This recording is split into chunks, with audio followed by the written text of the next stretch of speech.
Buenas noches. Me agrada encontrarme con todos vosotros. Quisiera comenzar con una oración para pedir a nuestro Dios y Salvador que esté con nosotros. Padre Celestial, venimos a ti esta noche con energía, pero a la vez humildemente. Pedimos tu presencia con nosotros por medio de tu Espíritu Santo.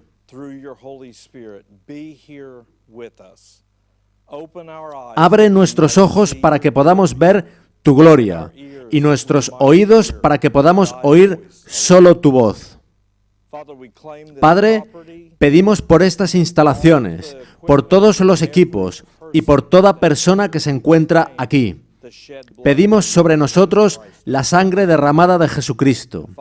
Y Padre, pedimos que tus santos y poderosos ángeles sujeten a todos los poderes de las tinieblas. Que ningún incrédulo pueda decir, ¿dónde está vuestro Dios? Gracias por oírnos y por respondernos. En el poderoso nombre de Jesús. Amén. Me gustaría comenzar con un texto de las Escrituras que se encuentra en Isaías 45, versículos 18 y 19.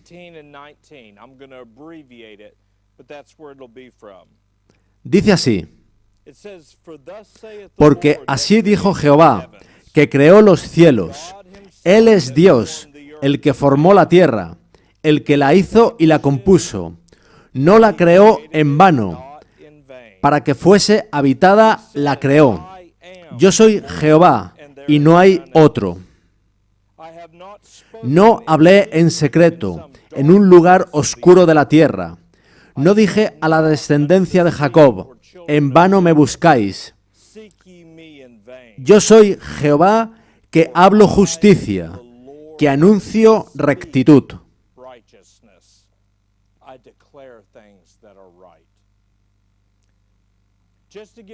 A modo de breve presentación, os cuento que durante 25 años fui profesor de artes marciales,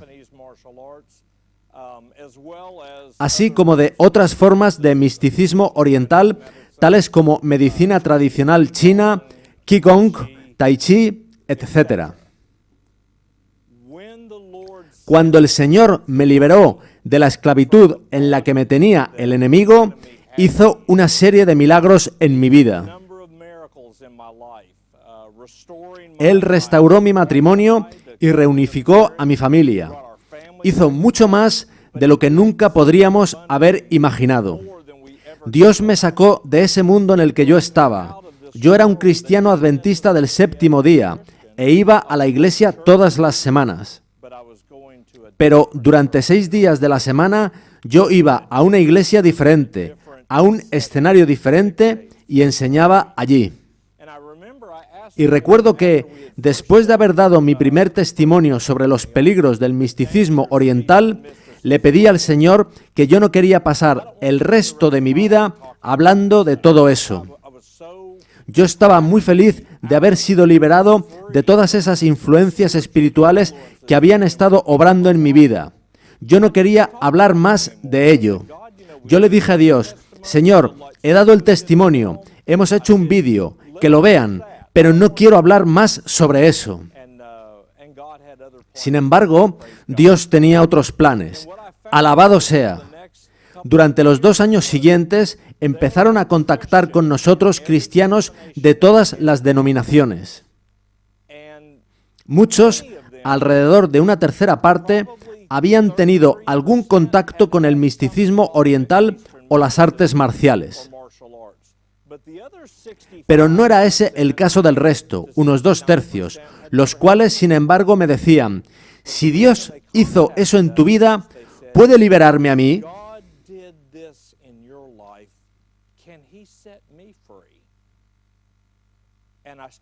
Y empecé a darme cuenta de que el propósito que Dios tenía no se limitaba a revelar una serie de hechos. Dios quería dar liberación a todo prisionero del pecado. A los cristianos adventistas del séptimo día se nos conoce como el pueblo del libro.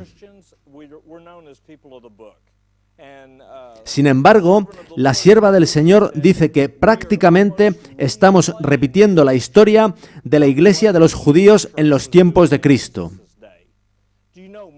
Muchos de ellos tenían un conocimiento teórico, conocían los hechos, conocían los estudios bíblicos, el estado de los muertos, la salud, el diezmo, el santuario, etc. Pero no sabían por experiencia personal de la presencia ni del poder de Dios en sus vidas. ¿Sabéis que lo mismo le sucede actualmente a muchos cristianos? Se usa el lenguaje de la iglesia emergente. Necesitamos encontrar un nuevo camino para evangelizar. Estamos perdiendo miembros y es algo que sucede también en otras denominaciones.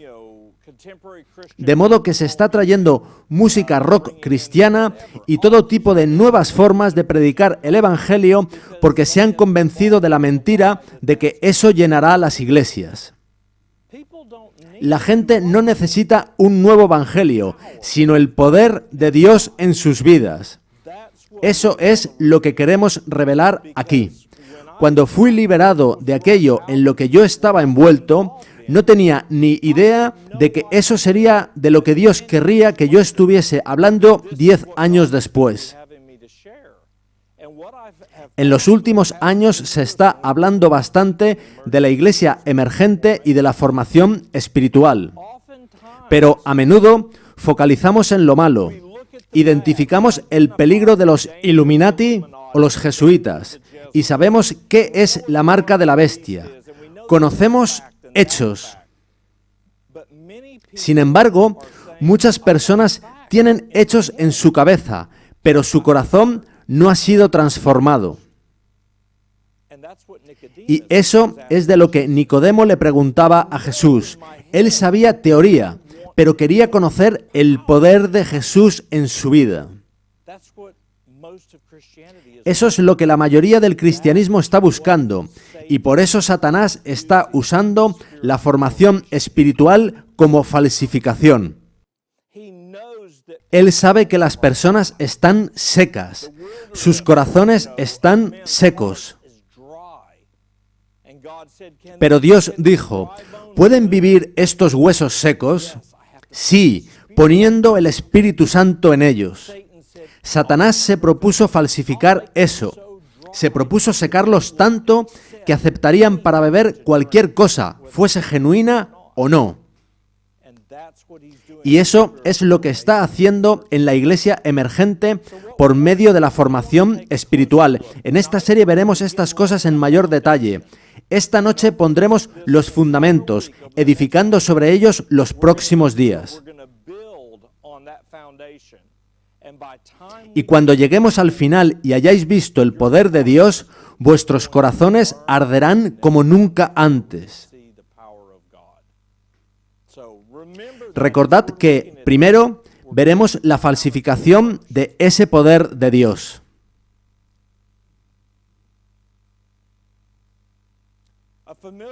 Veamos un texto familiar de las Escrituras, Apocalipsis 12. Voy a parafrasearlo tomando fragmentos de distintos versículos, por lo que os animo a leerlo en casa. Dice así: y cuando vio el dragón que había sido arrojado a la tierra, persiguió a la mujer que había dado a luz al hijo varón. Y se le dieron a la mujer las 2 alas de la gran águila, para que volase de delante de la serpiente al desierto, a su lugar, donde es sustentada.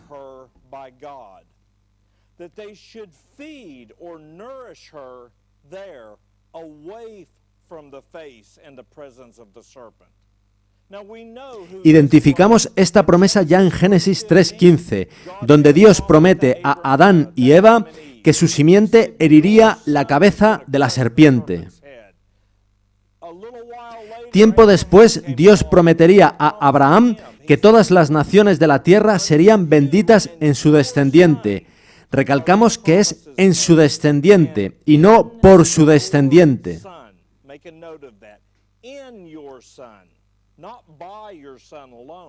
but in your Son will all the nations of the earth be blessed. Dios repitió la promesa al rey David cuando le dijo: yo levantaré después de ti a uno de tu linaje, el cual procederá de tus entrañas, y afirmaré su reino.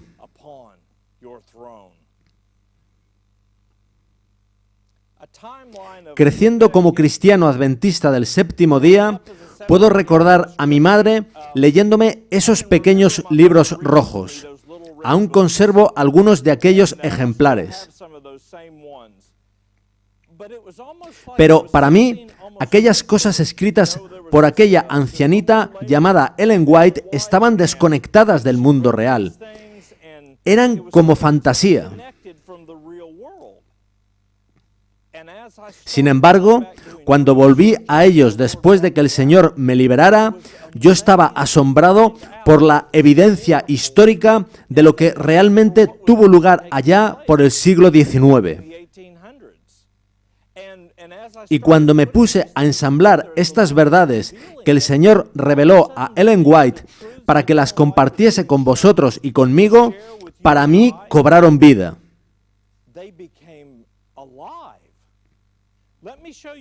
Permitidme mostraros algunos de esos acontecimientos del siglo XIX. Los comienzos de esta nación. Cristianos protestantes huyendo a América. Comenzó el gran despertar en los Estados Unidos, con un renovado estudio y comprensión de las profecías bíblicas, especialmente de Daniel y Apocalipsis.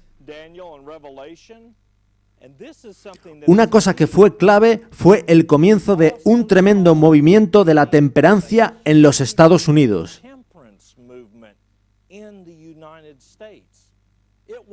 Y no fue solo entre los adventistas. Al investigar para preparar esta serie, vi que por todas partes había gente tomando conciencia sobre la necesidad de cambiar el estilo de comer. Y pensé en lo coincidente que era que Dios estuviese haciendo lo mismo en las distintas denominaciones a la vez que estaba revelando la verdad y la proximidad del retorno de Cristo. Cuando Dios estaba proclamando el mensaje de 1888 de justicia por la fe, Él ya había estado preparando el mundo para hacer cambiar los hábitos de alimentación y de vida.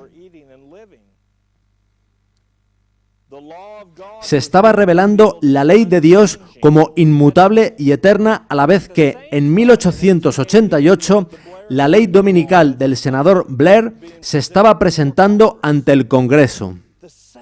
Y ese fue el mismo año del mensaje de justicia por la fe. Apocalipsis 12 nos dice también que el gran dragón, la serpiente antigua, que se llama Diablo y Satanás, arrojó de su boca tras la mujer agua como un río, para que fuese arrastrada por el río. El agua es símbolo de espíritu y de palabras. Recordad cuando Jesús dijo: las palabras que yo os he hablado son espíritu y son vida. En Juan 7, del 37 al 39, Jesús habló del agua diciendo: si alguno tiene sed, venga a mí y beba. De su interior correrán ríos de agua viva. Esto dijo del espíritu que habían de recibir los que creyesen en él.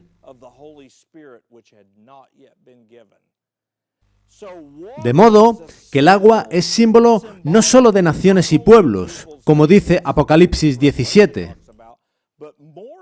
Aún más importante, el agua es símbolo, incluso en el Antiguo Testamento, de la palabra de Dios y de su espíritu que lleva esa palabra. Satanás trató de destruir a la mujer durante la Edad Media, pero ella escapó, de modo que pensó en arrojar sobre ella, como único medio para destruirla, un torrente de agua tal que diluyera la obra que Dios estaba tratando de hacer.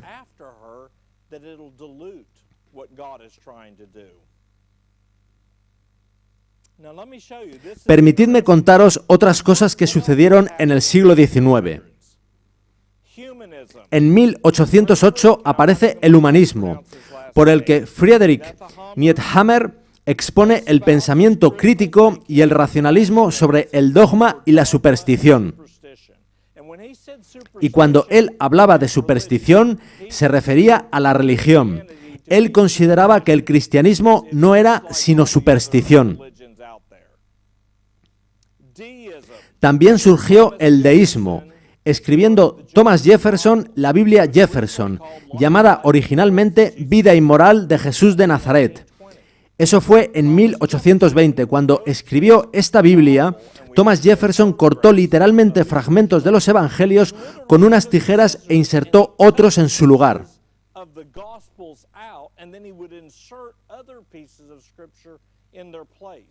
Eliminó el alumbramiento de la Virgen y prácticamente todos los milagros de Jesús.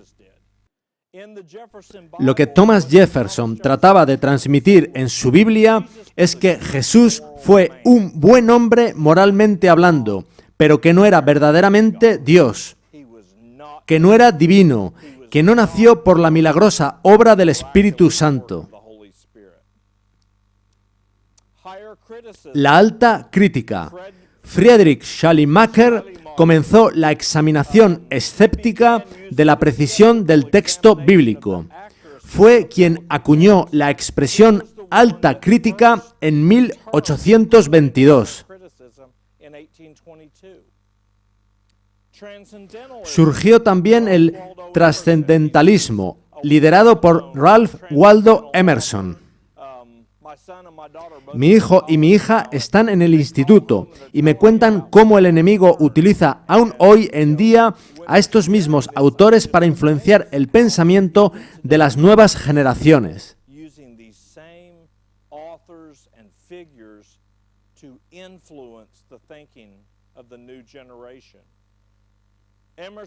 Emerson fue fuertemente influenciado por unitarianismo e hinduismo. Me impactó muchísimo el comprobar en sus propios escritos la influencia del hinduismo en muchas de estas personas. En 1838, Emerson dio en Harvard el discurso de la Escuela de Divinidad, lo que sirvió para presentar el trascendentalismo ante la nación americana. También apareció el feminismo, y esto es muy esclarecedor. En cierta ocasión, escuché sobre el asunto al profesor Walter White.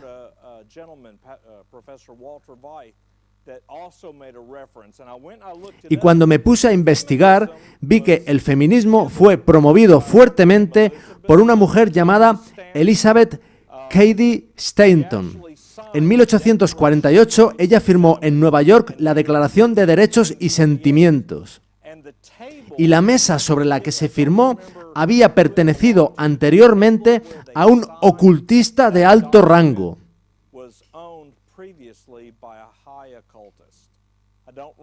Disculpadme que ahora mismo no recuerde su nombre, pero lo que es cierto es que se utilizó esa mesa intencionadamente.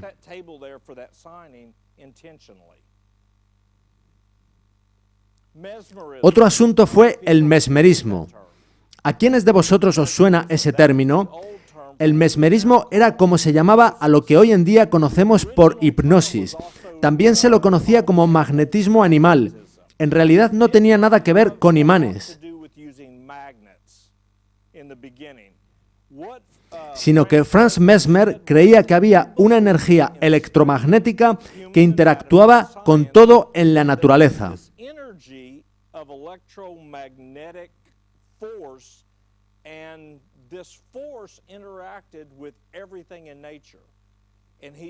Él pensaba que si esa energía estaba en toda la naturaleza, también estaría dentro de nosotros, de modo que podríamos acceder a ella para sanar a otros.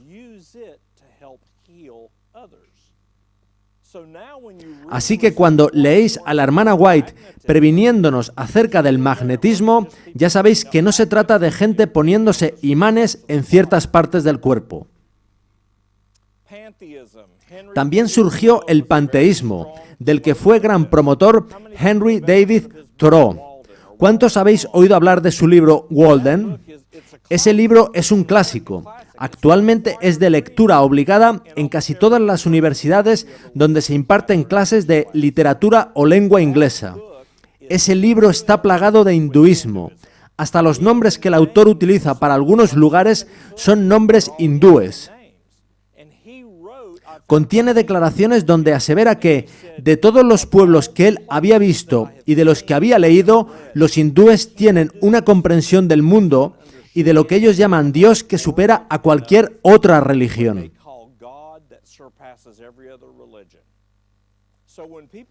Hay gente que, inocentemente, piensa que leer este tipo de libros es inofensivo, pero no lo es. Ningún libro es inofensivo a menos que trate de cómo arreglar el cortacésped, cómo cambiar el aceite del coche o cosas parecidas. Si estás leyendo un libro que trata asuntos filosóficos, religiosos, espirituales o incluso políticos, normalmente hay un espíritu que está influenciando esa lectura. El libro Walden fue publicado por primera vez en 1854. También surgió el espiritismo, que es el estudio de la comunicación con entidades espirituales. Fue iniciado por un hombre llamado Allan Kardec. Él es el autor de una colección de libros conocida como La Codificación Espiritista, publicada en 1857.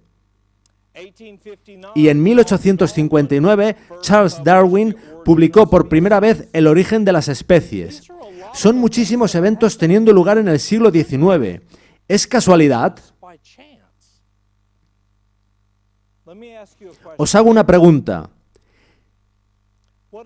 ¿De qué dice la Biblia que es señal el sábado? De que es el Señor quien nos santifica. No lo hacemos nosotros. Pero eso solo puede ser hecho por fe. El sábado es una señal de fe. Los días, los meses y los años son regidos por el movimiento de planetas y constelaciones.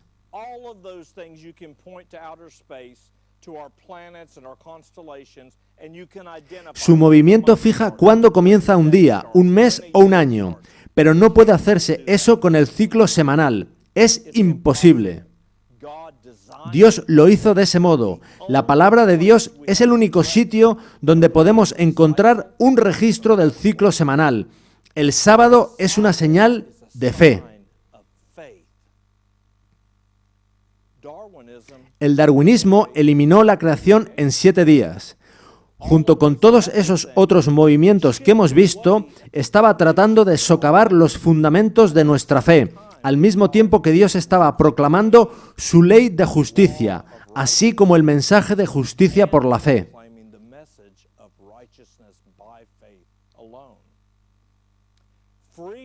También surgió el movimiento del amor libre. Tenéis ahí la imagen de Herbert Spencer, uno de los filósofos más reconocidos de su época y autor del libro Sistema de Filosofía Sintética, publicado en 1869.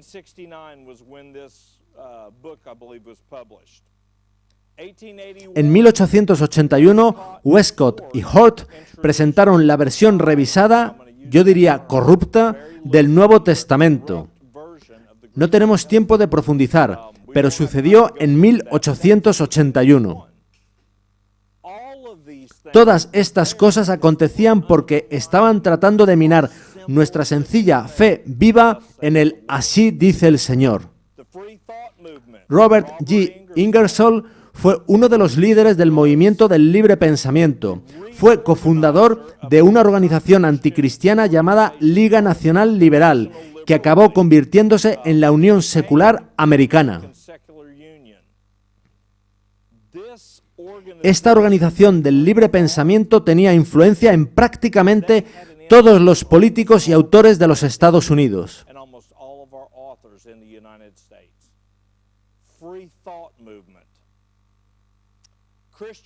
Otro movimiento fue el misticismo cristiano. ¿Cuántos habéis oído hablar de Edgar Cayce? En tiendas naturistas todavía podréis encontrar productos de la Fundación Cayce. Edgar Cayce promovió una forma de espiritismo para sanación donde había comunicación con entidades espirituales bajo la apariencia de cristianismo. De modo que, para intentar sanar a las personas, él estaba mezclando espiritismo con cristianismo bíblico. Ahora, escuchad lo que la hermana White dice al respecto en El deseado de todas las gentes, página 258. Una vez que Satanás ha minado la fe en la Biblia, conduce a los hombres a otras fuentes en busca de luz y poder. Así se insinúa. Los que se apartan de la clara enseñanza de las Escrituras y del poder convincente del Espíritu Santo de Dios están invitando el dominio de los demonios. Las críticas y especulaciones acerca de las Escrituras han abierto la puerta al espiritismo y la teosofía.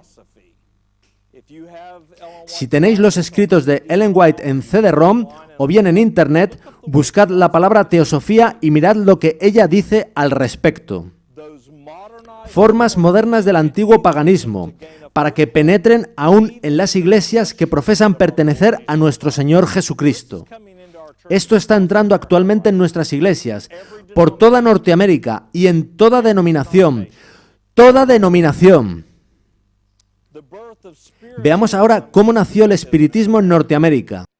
¿Cuántos habéis oído de las hermanas Fox? Mi madre me leía sobre ello, pero yo pensaba que se trataba de asuntos menores que tuvieron lugar en Nueva Inglaterra. No le presté mucha atención cuando era adolescente. Cuando más tarde me interesé por el asunto, me di cuenta de que había hombres de Dios de toda denominación que escribían y advertían al pueblo de Dios sobre el espiritismo. Leah Fox, la mayor de las tres hermanas, vivió entre 1814 y 1890. Un hombre llamado Elijah Bond inventó la Ouija. Los hermanos Parker compraron los derechos. Se puede ir a cualquier gran almacén y comprar una, y es brujería. No es un simple juego. Fue inventada en 1890, 2 años después del mensaje de justicia por la fe. En la parte derecha de la pantalla podéis ver a Elena Blavatsky. Vivió del 1831 al 1891, mientras la hermana White estaba advirtiendo al mundo acerca del espiritismo. Y también vivió en Nueva Inglaterra, como Ellen White, de modo que cuando la hermana White advertía tan fuertemente sobre el espiritismo, no era solo por algún sueño o visión, sino que estaba sucediendo ahí mismo. Estaba en los periódicos. Los políticos lo proclamaban como nueva luz.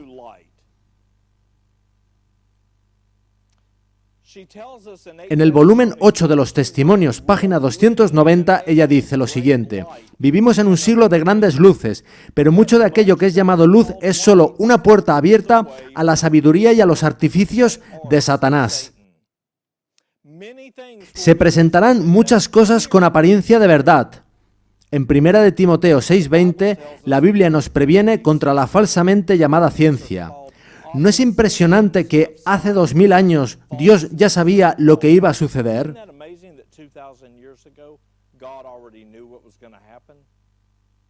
Se presentarán muchas cosas con apariencia de verdad y, sin embargo, será necesario considerarlas cuidadosamente y con mucha oración, pues pueden ser engaños del enemigo. Ved esta portada de la revista Time que dice: la ciencia del yoga. Millones de americanos descubriendo este antiguo ejercicio. Te mostramos por qué te hace sentir tan bien.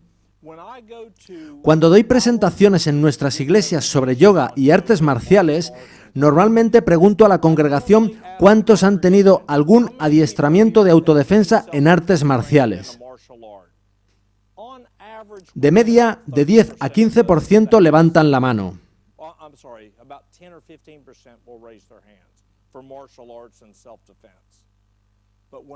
Pero cuando pregunto sobre yoga, o Qigong, o sanación, mediante energías o acupuntura, nos vamos al 35 o 40%. Estamos hablando de nuestras iglesias. Recientemente conocí en la costa este a un pastor, un hombre de Dios. Su mujer era encantadora, muy buena pareja. Tras haber visto mi serie Dragón Revelado, ella me preguntó por el yoga. Yo le dije que le prestaría un vídeo, no mío, que hablaba específicamente sobre el yoga. Este último sábado la vi y, tras haber visto el vídeo, ella me dijo algo que no me había dicho la primera vez. He practicado yoga cada semana desde el instituto hasta mis 48 años actuales. No tenía ni idea de dónde me metí. Cada postura del yoga, cada uno de sus estiramientos, es un símbolo de invocación a una entidad espiritual hindú para entrar en la vida de quien lo realiza, darle poder y hacerle sentir mejor.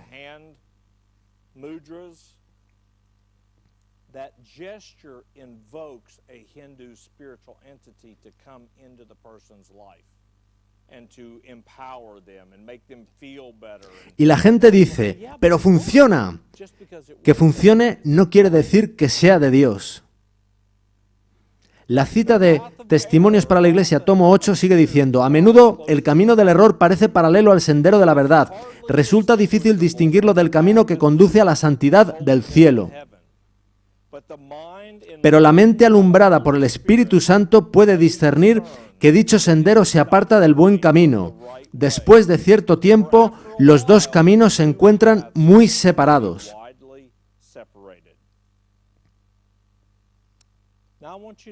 Sé que estamos viendo muchísimas citas, pero a medida que avancemos en la serie, veréis las piezas encajar. Fijaos en esta otra cita. Como mano derecha del mensaje del tercer ángel, los métodos de Dios para tratar la enfermedad abrirán puertas para la entrada de la verdad presente. La verdad presente es el sábado, la justicia y vivir por fe en su palabra. Cambiando la alimentación, se abre la puerta para ver y comprender. Y, como dijo la hermana White, para ser capaz de aferrarse y apropiarse de la justicia de Cristo.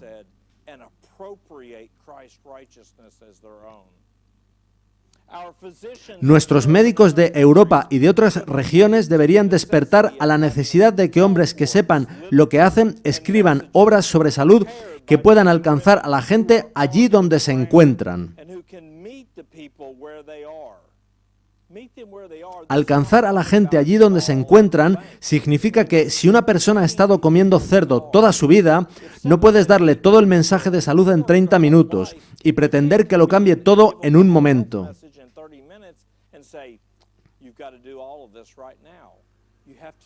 Hay que ir paso a paso. Hay que familiarizarlos con todo eso y hay que dejarles en la misma libertad de la que tú gozaste para hacer esos cambios en tu vida. Ella concluye diciendo que puedan alcanzar a la gente allí donde se encuentran con las instrucciones más esenciales.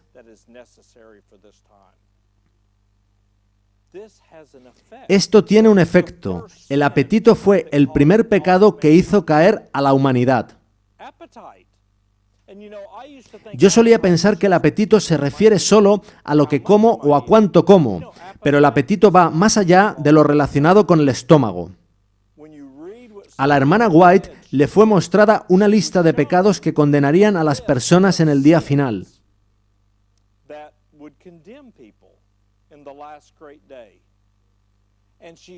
Y ella dice que, bajo la categoría de apetito e intemperancia, aparecen casi todas las otras transgresiones morales, adulterio, lujuria, fornicación, etc.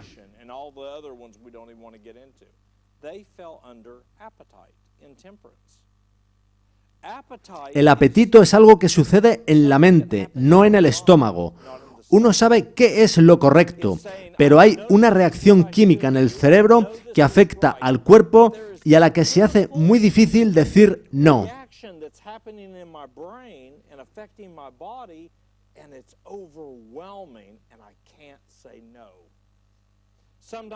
A veces oigo a gente contar que quieren dejar el café o el tabaco y que su pastor les dice que simplemente tienen que ejercitar más fuerza de voluntad.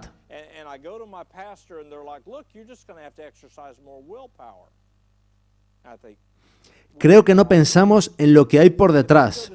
Si le digo a un alcohólico por la calle que tiene que ejercitar su fuerza de voluntad, él posiblemente me diría: si fuese tan sencillo, no necesitaría a tu Jesús. Hay personas que obtienen la victoria en un día y otros están luchando 10 años. ¿Cuál es la diferencia? ¿Somos salvados por fuerza de voluntad? Tiene que haber más. Cristo tiene que venir y tomar posesión de su templo y expulsar todo demonio y cambiarnos y traer en cautividad todos nuestros pensamientos.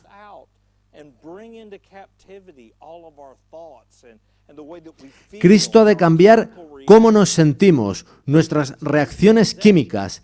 Él ha de tomar posesión de su templo. Algunos de nuestros hermanos han expresado temores de que nos ocupemos demasiado del tema de la justificación por la fe, pero espero y oro para que nadie se alarme innecesariamente.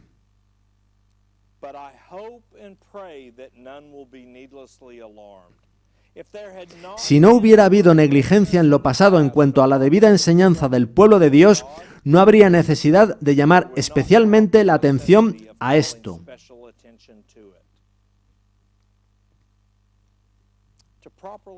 Para ser debidamente enseñados, hay que apropiarse de las promesas de Dios como propias. No como algo que un día, en el futuro, Jesús va a darte. Cuando Jesús murió, yo estaba muriendo en Él, ¿verdad? Con Cristo estoy juntamente crucificado, y ya no vivo yo, mas vive Cristo en mí. Cristo murió hace 2000 años. Si estabas en Él cuando murió, tú estás muerto, como dijo Pablo, y tu vida está escondida con Cristo en Dios. Y hemos de apropiarnos no solo de su muerte, sino también de su resurrección, y también de todas las victorias que Él consiguió. Tenéis que saberlo, y yo también. Yo estaba en Él. Y durante la semana os mostraré las citas de las Escrituras y del Espíritu de profecía. Estabais en Él cuando Cristo consiguió esas victorias. De modo que no he de decir al Señor: dame victoria sobre esta tentación. ¿Sabéis lo que dice Él cuando yo hago eso? Él dice: Eric, yo ya te di la victoria. ¿Cuándo vas a darme las gracias, ponerte en pie y caminar en ella? Mi hijo es más joven que mi hija. Él tiene ahora 18 años. Cuando iba al instituto, él iba a toda velocidad por la mañana para no llegar tarde. A veces me decía: papá, solo me quedan 15 minutos para irme. Necesito mi almuerzo para hoy. Subía apresuradamente las escaleras y yo le decía desde abajo que el almuerzo estaba listo en la puerta. Pero bajaba otra vez 2 minutos después tras haberse duchado y decía: papá, he de irme. No olvides que necesito el almuerzo. Y yo le decía: está en la puerta, ya está listo. Pero volvía al poco tiempo para decir de nuevo: mi almuerzo, lo necesito. Yo tenía que repetirle que ya estaba preparado y que estaba en la puerta. Nosotros hacemos lo mismo con Dios. Señor, dame victoria. Y Dios nos dice: la victoria está en Cristo. Pídeme a Cristo. Y Jesús está diciendo: yo estoy llamando a la puerta. Si me dejas entrar, yo traeré mi victoria a tu vida. Eso es lo que Satanás no quiere que sepamos. Las preciosas y grandísimas promesas que nos son dadas en las Sagradas Escrituras, promesas de, según 2 de Pedro 1:4, ser participantes de la naturaleza divina, y retened por favor la palabra naturaleza en la mente o en un papel porque es importante, se han perdido de vista en gran medida, tal como el enemigo de toda justicia quería que fuera.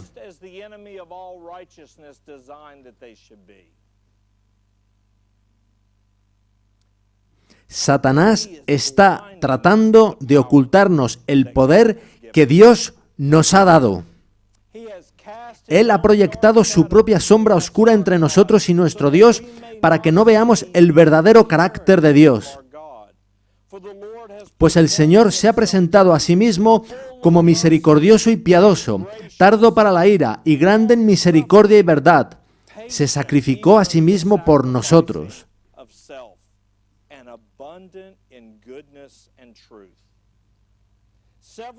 Varios me han escrito preguntándome si el mensaje de la justificación por la fe es el mensaje del tercer ángel, y he contestado, es el mensaje del tercer ángel en verdad.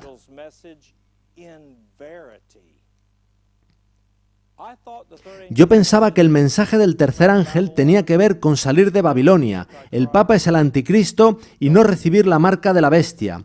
Pero esta última cita nos dice que hay más.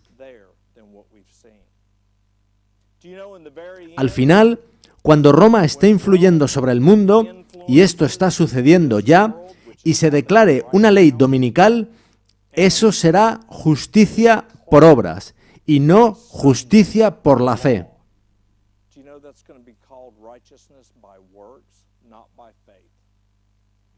Es lo mismo a lo que Satanás ha estado tratando de conducir a los hombres desde el mismísimo comienzo. Cuando estábamos al pie del monte Sinaí, Dios proclamó su ley, y Ellen White dice que cada mandamiento es una promesa. La Educación, página 126. Cada mandamiento es una promesa, pero después de que Dios proclamara esas promesas, ¿sabéis qué hicieron los hombres? Dijeron, haremos todas las cosas que Jehová ha dicho. Éxodo 24, 7. Pero lo que Dios dice es que Él hará todo lo que ha prometido si nos entregamos a Él, si le permitimos obrar en nosotros.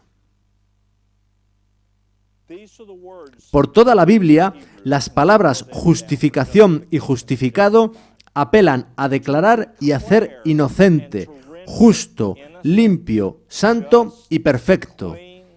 Eso significa ser justificado.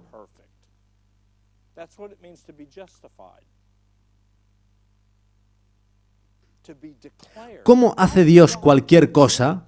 Él la declara. ¿Cómo hizo el universo? Con la palabra. ¿Cómo liberaba a Cristo a los cautivos? Declarando su libertad.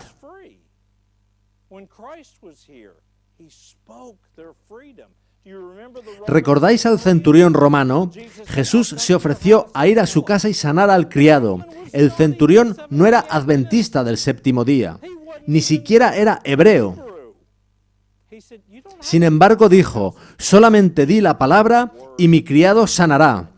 Jesús se maravilló y dijo a los que le seguían, de cierto os digo que ni aun en Israel he hallado tanta fe. Si queréis salir incólumes del tiempo de angustia, debéis conocer a Cristo y apropiaros del don de su justicia, la cual imputa al pecador arrepentido.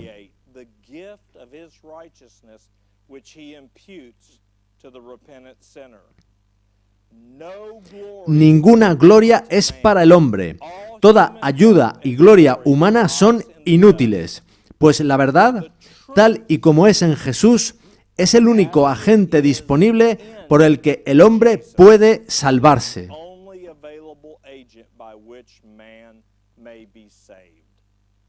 Recuerdo cuando yo estaba luchando para liberarme de la esclavitud en que me encontraba cuando practicaba artes marciales. Un día leí lo que Jesús decía en Juan 17:17. Santifícalos en tu verdad. Tu palabra es verdad.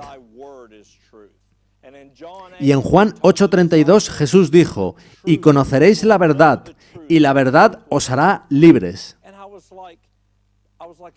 Yo, que había nacido en una familia adventista del séptimo día, no sabía qué querían decir estos dos versículos.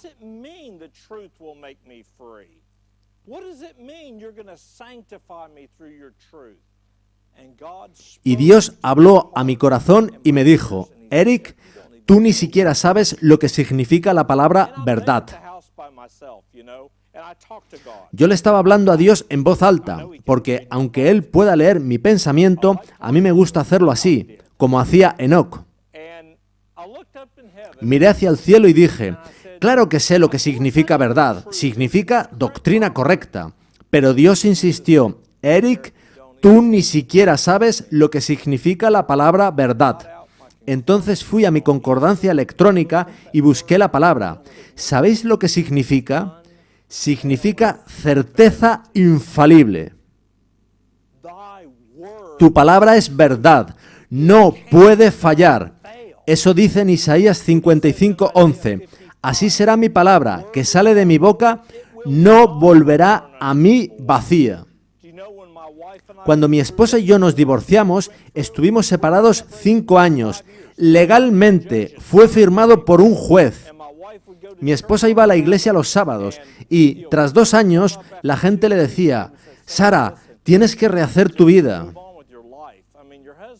Tu marido se ha ido, no va a volver, tus hijos están sufriendo, olvídate de él. ¿Sabéis lo que ella respondía siempre? Ella decía, Dios me hizo una promesa, lo que Dios juntó no lo separe el hombre. Ellos le recordaban que el juez lo había firmado, pero ella insistía, no lo separe el hombre. ¿Qué voy a creer? ¿Lo que ha escrito ese juez o la palabra de Dios? Eso es lo que Dios quiere de nosotros. Cuando el médico le dice a alguien a quien quieres que tiene cáncer o diabetes o lo que sea sin posibilidad de curación, dile lo siguiente, el Señor dice que Él es el que perdona todos nuestros pecados y sana todas nuestras enfermedades. He de hacer una elección, ¿creo la palabra de Dios o creo la palabra de un mortal?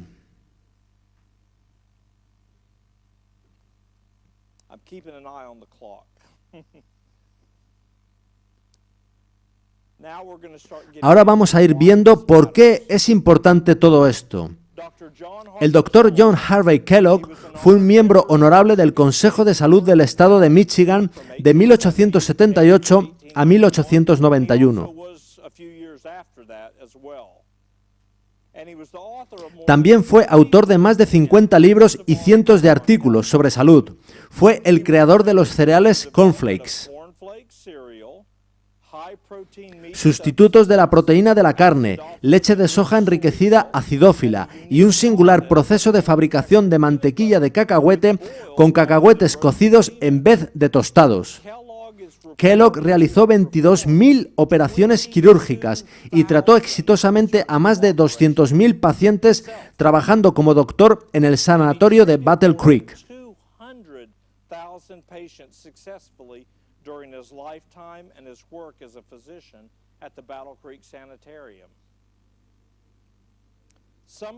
Kellogg trató, entre otros, a William H. Taft, Percy Granger, Amelia Earhart, George Bernard Shaw, Johnny Weissmuller, Henry Ford, fundador de la compañía de automóviles Ford, Thomas Edison, John D. Rockefeller, Harvey Firestone, J.C. Penney, Sojourner Truth, C.W. Byron, Warren G. Harding y Booker T. Washington. Él fue conocido en el mundo entero por la bendición que Dios puso sobre él.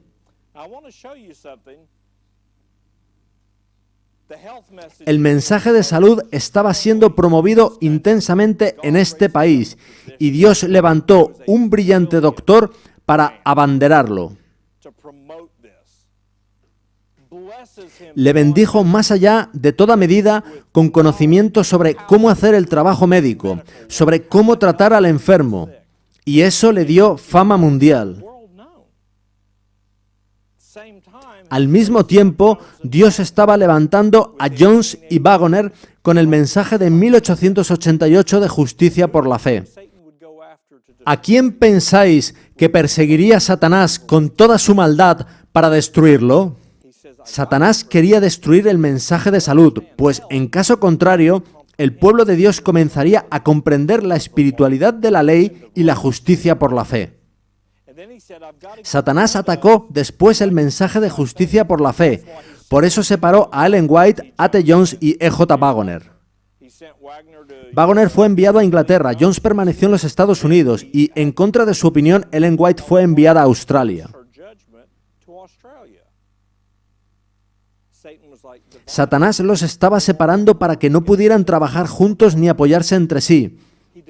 Él hace lo mismo actualmente, haciendo que distintos ministerios compitan unos contra otros. No compitamos unos contra otros para ver quién es el que trajo un mensaje. Fue Dios quien nos lo dio. Dediquémonos a ganar almas, no a dividirnos.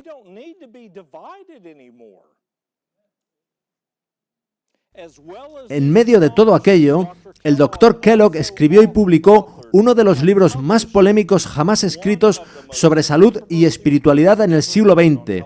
Se tituló El Templo Viviente. No entraré en mucho detalle, puesto que el pastor Bohr y Secrets Unsealed, así como otros, han hecho un gran trabajo habiendo hablado exhaustivamente sobre el asunto.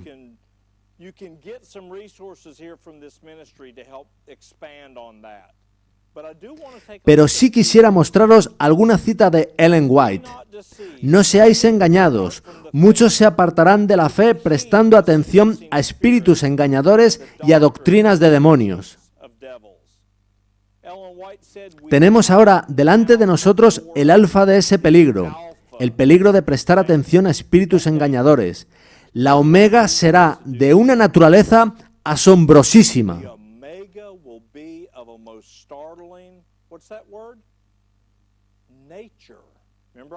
Recordad que os hablé de la palabra naturaleza. Es importante. La omega será de una naturaleza asombrosísima. Sigue diciendo. Muchos vienen a mí pidiéndome que les explique los puntos de vista presentados en Living Temple. Contesto, son inexplicables. Las opiniones expresadas no dan un verdadero conocimiento de Dios. No necesitamos del misticismo que hay en este libro. Los que albergan esas sofisterías pronto se encontrarán en una posición donde el enemigo puede hablar con ellos y apartarlos de Dios. Me ha sido mostrado que el autor de este libro está en un sendero falso.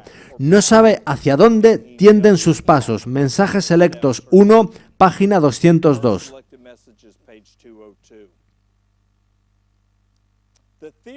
La teoría de que Dios es una esencia que impregna toda la naturaleza es aceptada por muchos de los que profesan creer las Escrituras, pero por muy ataviada que vaya esta teoría, es un engaño muy peligroso. Da una falsa idea de Dios y deshonra su grandeza y majestad, y con seguridad tiende no solo a extraviar, sino a corromper a los hombres. Es decir, en vez de hacerse espirituales, se hacen carnales.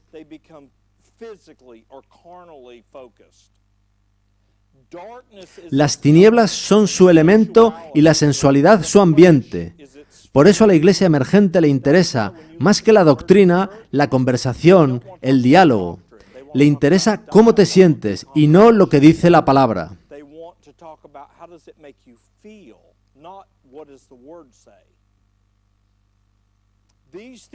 Estas teorías, llevadas hasta su conclusión lógica, desechan la necesidad de la expiación y hacen del hombre su propio salvador. Ellen White da en sus escritos la definición de la palabra expiación, que es en una mente. La última oración de Jesús antes del Calvario fue: para que todos sean uno, como tú, oh Padre, en mí, y yo en ti, que también ellos sean uno en nosotros. Eso es contra lo que atenta el panteísmo.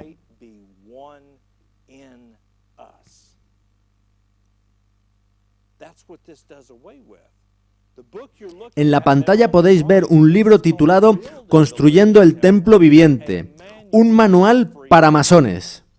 fue publicado recientemente, alrededor de 2015. it was 2015, but I may be off. I know it was within the last 5 years. Isn't that amazing? Dr. Kellogg El primer acercamiento del Dr. Kellogg al espiritismo y al panteísmo vino cuando él tenía 21 años, al inscribirse él y su hermano en un curso de 6 meses bajo la instrucción de un médico llamado Russell T. Troll, director of the director del Instituto Higioterapéutico de Nueva York. El Dr. Troll enseñaba una doctrina conocida como la identidad del alma y el Dios que está en todas las cosas. Eso es panteísmo bajo un título diferente. Tras concluir este curso, Kellogg fue a la escuela médica del Hospital Bellevue, donde recibió su licenciatura en 1875. En 1876 fue nombrado director del Sanatorio Adventista de Battle Creek.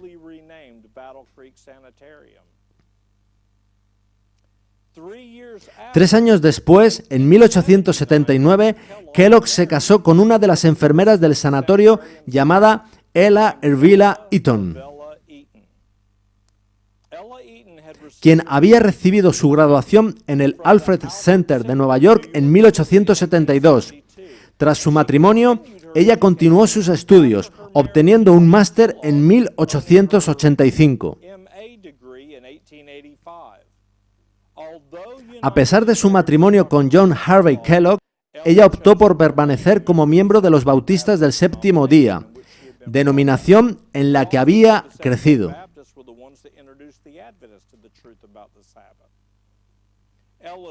Se dice que la influencia espiritual más poderosa que recibió fue la del entonces presidente y pastor de la universidad, el doctor Abraham H. Lewis, a quien ella deseaba que su marido conociese. Así es como la influencia del panteísmo comenzó realmente a introducirse en el adventismo. Y en la siguiente presentación profundizaremos más y mostraremos cómo comenzaron a desarrollarse las raíces de todo esto. Lo que vemos actualmente es el fruto. Hemos visto lo que se estaba gestando en el siglo XIX, lo cual no era coincidencia. Todas esas personas estaban enredadas en el hinduismo y en el espiritismo. Es por medio de esas obras como Satanás se propuso hacernos dudar de la palabra de Dios, asumiendo que, aunque diga una cosa, debe querer decir otra. Y tan pronto como dejamos de creer lo que dice la palabra de Dios, perdemos todo el poder. Terminemos con una oración. Padre Celestial, te damos gracias por tu palabra, la cual no puede fallar. Te damos gracias por tu palabra, la cual fue hecha carne, nuestro Señor, nuestro Salvador y nuestro Rey Jesucristo.